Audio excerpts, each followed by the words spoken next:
Today I'm going to teach you how to create a tracker that looks like this. So this is a status counts tracker. So it will give you your counts for whichever tag that you select. So as I hover over this bar graph, it's telling me how many of my students fall into each of these categories. Here I'm actually looking at two different types of segments. On the left here, you'll see I'm looking at whether they're planning to enroll in the fall, spring, etc.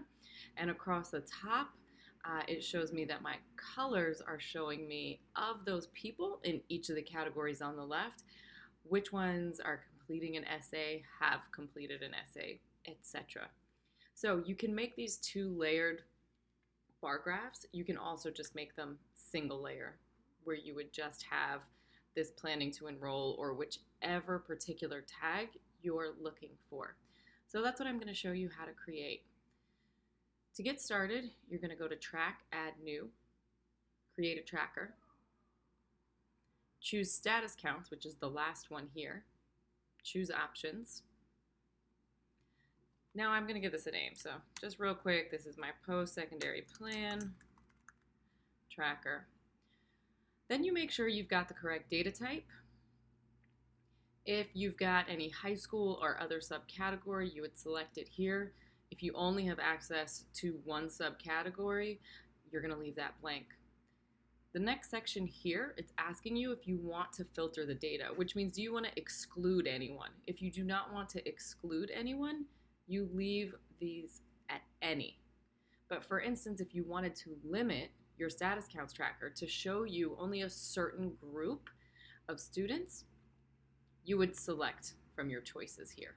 Okay, and that would say, for instance, if I select yes, I would only have students that have this yes as on track to graduate, but I'm going to leave it at any. And you'll see I have all of these choices. These are all the tags that I have in the system. I'm going to the next section here to choose what I want to display. And that is, I want to group my results. So you're grouping into that bar graph. And I am going to select my post-secondary plan from 2019. Now remember, I also was showing whether someone had completed a college essay, and so I would select that down here. But the first time around, I'm just going to show you what it looks like if I'm only selecting one grouping.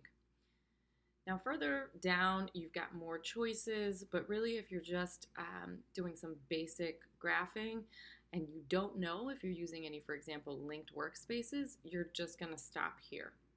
So I'm going to add to dashboard, my PSP tracker. And so this is what we're looking at. All of our students in terms of what they're planning to do after they graduate. And as I roll over this, I can get, exact numbers as well. And you'll see very basic, we've got our counts here on the left. And now I'm going to show you how to add a layer to it. So I'm going to edit this. I'm going to go back to my section where I get to choose how I want to group, and I'm going to pick a secondary grouping, and that is college essay completed. I'm going to update my tracker. So you see now what I'm looking at is within each of these groupings, I can see who of the students have done that second thing, right? So planning to enroll fall following graduation, I can see of those students who has actually completed their college essay or who is going to complete their college essay. So that's how the secondary grouping works.